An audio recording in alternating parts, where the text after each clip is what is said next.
Bonjour et bienvenue dans Effervescence, votre magazine culturel en Vendée. Au programme de cette émission, un retour sur le spectacle Flagrant Délire qui avait lieu fin janvier début février et dont la particularité est que tous les comédiens sont issus du monde médical. Ensuite, un zoom sur le Festival de l'Imaginaire de Saint-Jean-de-Mont et puis ma rencontre de la semaine avec les comédiennes du spectacle Céphila qui jouent ce soir au théâtre de l'Échiquier de Pouzauges. Bien sûr, en fin d'émission, vous retrouverez votre agenda pour ne rien rater de belles sorties culturelles en Vendée. Effervescence, c'est parti!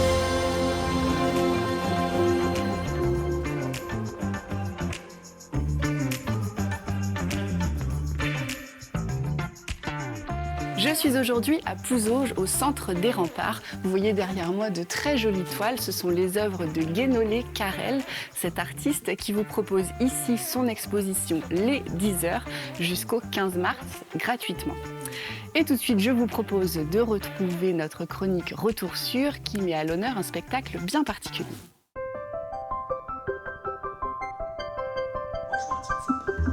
Je vois un type fier, un type qui veut qu'on l'écoute et qu'on le voit. T'as du mal à faire entendre. Attention. Attention. Bonjour. Bienvenue.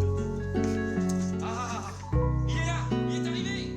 Le 31 janvier et le 1er février dernier avait lieu le spectacle Flagrant Délire. Un spectacle particulier, pourquoi ? Parce qu'il était préparé par la troupe de théâtre amateur de Saint-Malo-du-Bois, composée uniquement de personnes issues du monde médical. Des kinés, des médecins et d'autres professionnels qui avaient envie de mettre ensemble leurs compétences pour préparer un beau spectacle sur lequel ils travaillent depuis un an et dont la totalité des recettes sera reversée à la Ligue contre le cancer de Vendée. Notre journaliste est allé à leur rencontre. On arrive en haut, le paf. Intervention musclée. Toi, tout le monde à terre. Une troupe à première vue classique, mais en réalité pas comme les autres. Ce sont des médecins, kinés ou encore infirmiers et ils se préparent depuis un an à jouer devant le public leurs pièces, avec un objectif caritatif qui a du sens pour eux. Ça nous permet en fait de jouer bénévolement, de revenir à la base de pourquoi on fait ce métier. C'est quand il y a des comédiens professionnels sur scène ou des passionnés. Et en fait, souvent, on l'oublie avec le temps quand on travaille, quand on est rémunéré pour ça. Et là, en fait, on revient à la base. On joue pour faire plaisir à des gens, pour la recherche, pour permettre l'accès à des soins. Et c'est hyper important pour nous, quoi. Aujourd'hui, la troupe s'ouvre à tous les métiers, peu importe le parcours. Il suffit d'aimer le spectacle et de s'investir bénévolement pour rejoindre l'aventure. On est ouvert à tout le monde. À partir du moment où les gens ont un talent et qu'ils ont aussi une volonté, une passion. C'est cette passion du spectacle et cette envie de donner aux autres. De donner dans le spectacle, parce qu'un spectacle, on donne beaucoup quand on est sur scène, mais en même temps, de donner à une association. Parce que ce qui va se passer à Montaigu, c'est quand même qu'il n'y a pas beaucoup d'associations qui offrent des spectacles. Tous les bénéfices de ce spectacle sont reversés à la Ligue contre le cancer de Vendée, une collaboration avec cette association totalement inédite et utile. Les psychologues, les socio-coiffeuses, les socio-esthéticiennes, ce sont des intervenants, nous les payons. Et par contre, nous les mettons gratuitement pour les personnes malades. Donc en fait, cet argent, il sert à ça. On en envoie aussi dans la recherche. Et puis pour pouvoir être dans la prévention, nous avons du personnel qui vont dans les écoles, dans les entreprises.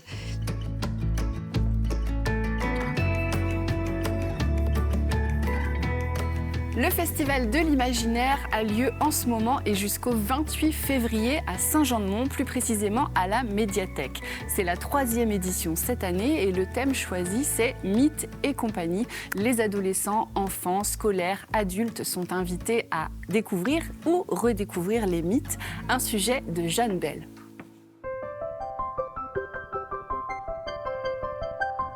Cette année, pour Mythes et compagnie, nous avons 2 invités.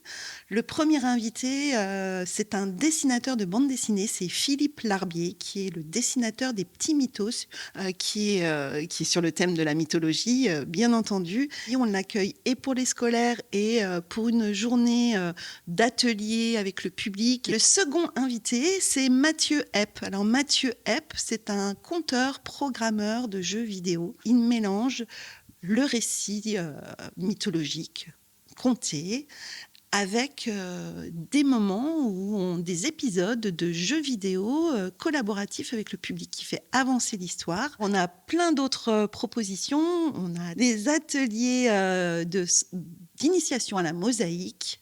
On a également une grande journée de stage autour de la création d'un film en stop motion. Et on a aussi un quiz le 28 février. Il est intéressant de venir tester ses connaissances parce qu'il y a des lots à gagner.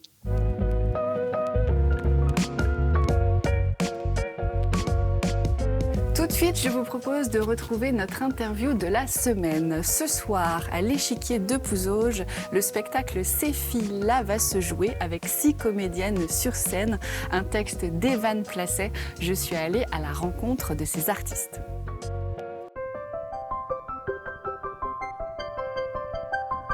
Bonjour à toutes les deux. Je suis ici donc au théâtre de l'Échiquier à Pouzauges pour parler du spectacle Ces filles-là et je suis en présence d'Ariane Zé, bonjour, et de Mathilde Saillant qui sont 2 comédiennes de ce spectacle, donc un texte d'Evan Placet.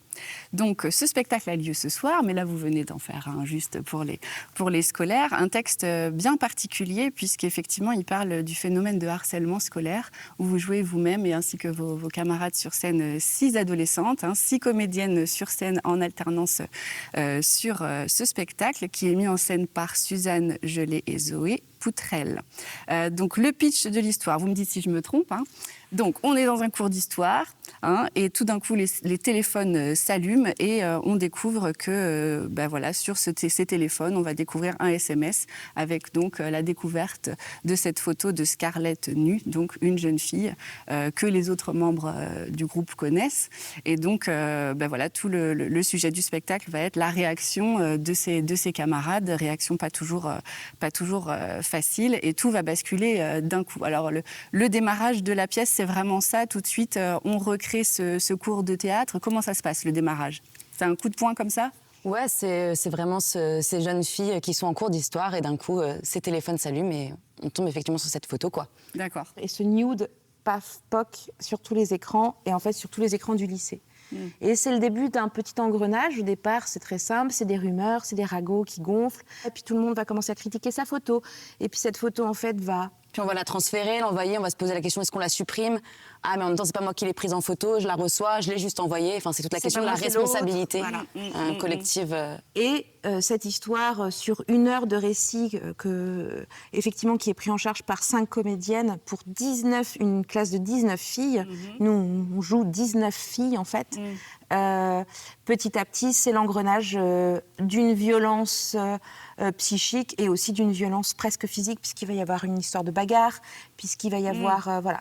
La violence, je me disais, la violence moderne, effectivement, de tous ces réseaux, etc. Est-ce que c'est aussi la rapidité avec laquelle on apprend, on a les infos, mais aussi avec lesquelles, du coup, ça facilite l'engrenage parce que ça se diffuse facilement. Oui, c'est ça. Et puis, je pense que le harcèlement a toujours existé. Je pense que la nouveauté, la particularité, la grande violence moderne, c'est qu'effectivement, avant, ça pouvait s'arrêter à la cour de récré, quoi. Et maintenant, ça te poursuit même après, parce que du coup, il y a la question des réseaux sociaux. Et j'ai l'impression que la nouveauté aussi, c'est qu'en plus, la question des réseaux, elle déshumanise. Et du coup, la question de la responsabilité, elle se pose vachement plus en creux, où en fait, on se dit, moi, j'ai juste liké ou j'ai juste mis un petit commentaire, mais c'est rien, c'est pas moi qui ai pris la photo au départ. Enfin, ça dilue la responsabilité collective. Et ça dilue complètement. Et il y a aussi cette chose très physique. Qui est que le harcèlement d'époque, ce qu'on pouvait appeler le bouc émissaire à l'école dans l'école de récréation, etc. Le souffre-douleur, etc. Il fallait être très impliqué physiquement. C'est-à-dire l'insulte, elle est directe, elle était frontale. Là, il se trouve qu'il y a quelque chose, comme tu dis, de déshumanisé ou même presque le geste, l'engagement physique. Il est... Il est peut-être il se moindre. noie, il est noyé, et du coup ça déresponsabilise. Et cette pièce, elle parle de ça, de la responsabilité du groupe. Oui, c'est ça, de l'effet de masse aussi. De l'effet de groupe, C'est totalement. vraiment ça qui est traduit dans la pièce, et le fait Phénomène que de vous groupe. soyez... Voilà. Et je trouve que ça pose aussi la question que quand tu es témoin, même si tu ne fais rien, est-ce que ton inaction te rend pas aussi responsable? Responsable, bien sûr, parce qu'on y participe quand même. Cette pièce, elle est aussi un appel à se rassembler entre femmes, de réfléchir aussi à notre propre liberté, puisque on voit à un moment qu'il y a donc ce nude de cette fameuse jeune fille qui arrive en classe, et à un moment, il va y avoir un nude d'un jeune homme qui arrive. Et ce qui est intéressant, c'est de voir le traitement qui est complètement différencié. Puisque ça résonne. Donc nous, on dénonce par miroir, voilà, on est vraiment du mauvais côté pour que justement derrière, on puisse analyser ce phénomène qui en fait, effectivement, est totalement mis en place. Et encore aujourd'hui, on ne peut pas dire que la sexualité d'une femme soit encore très très libre et qu'elle est encore très jugée. C'est la question du double standard, quoi. La sexualité d'un homme n'est pas la... Bien sûr, oui. Elle est jugée, mais elle n'est pas jugée au même endroit, Elle est pas voire même elle est traitée de la même encouragée. manière. Exactement. Donc voilà, donc cette pièce, elle a plein de portes d'entrée très différentes en termes de pédagogie aussi, notamment parce que là, je pense à ça parce que là, on a joué avec des jeunes. Mais ce qui est intéressant aussi, c'est quand ce soir, on va jouer en tout public, c'est l'entrée en matière, parce qu'elle est très forte. Et il y a de l'humour dedans, et elle a beaucoup de second degré, parce que nous, on joue sans second degré. Et elles sont convaincues qu'elles sont ultra féministes, les filles. J'imagine qu'après des séances avec des scolaires comme ça, vous avez un échange avec eux, ou quand vous jouez dans d'autres endroits. Oui, bien sûr. Mais... De toute façon, je veux dire, c'est quand même une génération pleine de ressources. Ils en savent beaucoup plus que nous qu'à leur époque. Je veux dire, nous, à notre époque, le mot harcèlement n'existait pas. Maintenant, ils sont très au fait, très au courant quand même. En fait, ça existait déjà, mais on ne mettait pas de mots dessus. Mais on n'avait pas les mots Comme je disais, il y avait des souffres-douleurs, etc. Mais c'était moins médiatisé qu'aujourd'hui. Mais est-ce qu'ils vont jusqu'à vous confier vraiment des histoires personnelles qui résonnent chez eux? Mais nous, on n'a pas ce rôle-là. Non. Donc ça fait partie aussi des démarches, même si on intervient en cours, on peut faire des fois des sensibilisations avant le spectacle, des fois on fait des ateliers avant ou après, enfin voilà, il y a des démarches, mais nous, on n'est pas des acteurs sociaux, on n'est pas des actrices sociales. Mais naturellement, ils auraient pu avoir... Bien sûr, après, il y a toujours le phénomène quand même assez intimidé d'être dans ce grande pièce avec autant de monde. Nous, malheureusement, on peut vite le voir dans le public, des fois, voilà, il y a des élèves qui partent en pleurant, des fois, il y en a qui sont émus, il y en a, tu sens, qui se sentent mal et même coupables. Et des fois aussi, ce qui peut être un peu traumatisant pour les tout publics, et notamment pour... les parents, être confrontés à ça, et ils ont vraiment besoin de se dire ce que vous nous avez montré, c'est la réalité. Et nous, on est là, ben oui, et puis encore, nous, c'est de la fiction, c'est édulcoré. Nous, il y a le rapport au théâtre qui fait que quelque part, on passe une petite éponge dessus. Et ils sont surpris. Parce que le texte est du coup très contemporain, il y a des mots vraiment crus, des insultes, tout ça. Et en fait, c'est presque souvent, je dirais, les adultes qui émettent des réserves. Et en fait, les élèves ne sont pas surpris du langage qu'on emploie. C'est leur quotidien. Et qu'effectivement, j'ai l'impression que le tout public, c'est peut-être plus les parents qui sont le plus choqués. La réalité qui rattrape, quoi. Et est-ce que quand même, il y a une image il y a quand même l'évocation d'une certaine sororité quand même dans ce groupe-là qui perce, qui donne une piste de réflexion ou de questionnement au moins. Mais c'est exactement l'enjeu du truc. C'est qu'elles pensent l'être. Sororales, dans leur groupe, elles sont là. Ouais, mais entre filles, on doit se serrer les coudes. Et donc, elles sont convaincues de leur discours. Parce qu'elles se connaissent depuis toute petite. Elles se connaissent depuis la maternelle. Voilà. Et du coup, Scarlett fait partie de ce groupe. Donc un groupe très soudé. Exactement. Et effectivement, la fin quand même du spectacle... Tout au long, effectivement, ça offre cette réflexion, mais la fin, quand même, il y a cette prise de parole de Scarlett qui arrive à la fin, et du coup, qui vient quand même apporter une autre réflexion. Par rapport à son histoire. Exactement. Et en fait, elle ouvre une petite porte comme ça, elle fait une toute petite porte qui dit, mais et si on pensait autrement, et si on agissait autrement, et si au contraire on revendiquait la liberté de la femme, la liberté de sa sexualité, au contraire la sororité, se tenir la main et dire déjà que être une femme c'est pas simple, mais qu'ensemble du coup être fière qu'il y en ait une qui ait déjà pris son indépendance sexuelle, être fière de ça peut-être.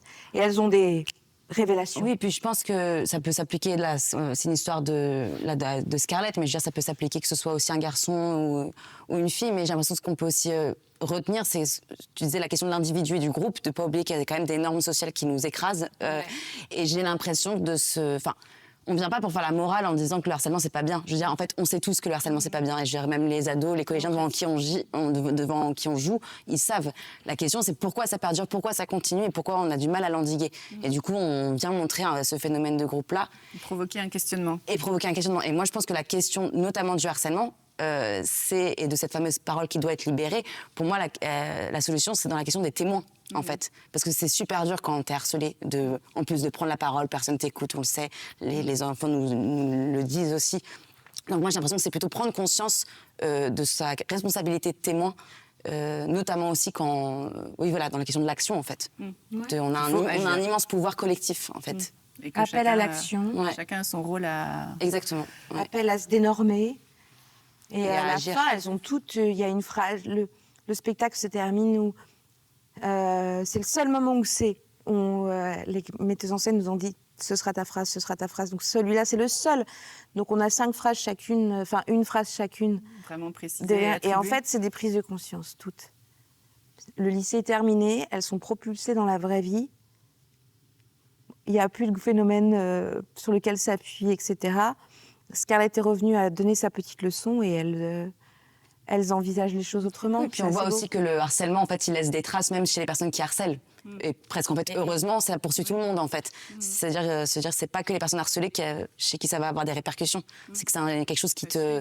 Et puis même nous, en tant que comédienne, de rebosser sur ce texte-là, ça fait faire une introspection de nos années collège, lycée, notamment des fois de se dire, tiens, je n'ai pas harcelé, mais en fait, je me rappelle de telle personne, j'ai été témoin, je n'ai rien dit. Et en fait, c'est des choses qui questionnent. Exactement. Je suis moquée. Et que ça reste, en fait. Donc, j'ai l'impression que c'est plutôt un appel pour la jeune génération de faire mieux que nous, en fait. Bon, merci beaucoup à toutes les deux et bonne route pour le spectacle. C'est Fila. Bientôt. Merci beaucoup.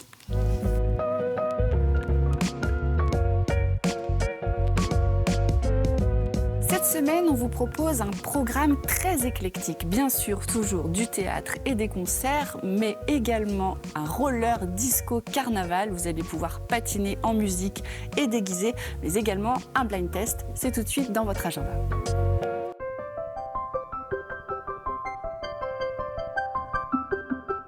Les sorties en forêt dans le massif forestier de Mervan-Vouvant. Balades guidées et commentées à la découverte de la flore, des indices de présence de la faune, des anecdotes sur les plantes ou les animaux, ou encore de quelques signes et procédés de gestion forestière. Un dimanche par mois, sauf juillet, août et décembre. Spectacle Home Sweet Home, le 20 février à la médiathèque d'Angles. Du haut de ses 8 ans bien tassés, Zélinette Pichoun vous parle de ses peurs enfantines, du syndrome de la cabane, de son désir d'émancipation et du gratin de sa mère. Sur réservation.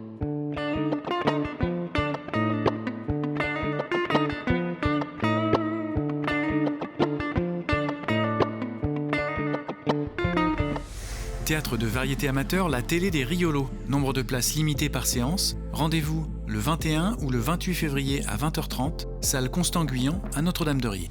Le 22 février, la salle de l'Échiquier à Pouzauges vous propose Carmen et Boléro, un spectacle pour toute la famille, magnifiquement interprété par le Grand Ballet de Kiev et ses étoiles.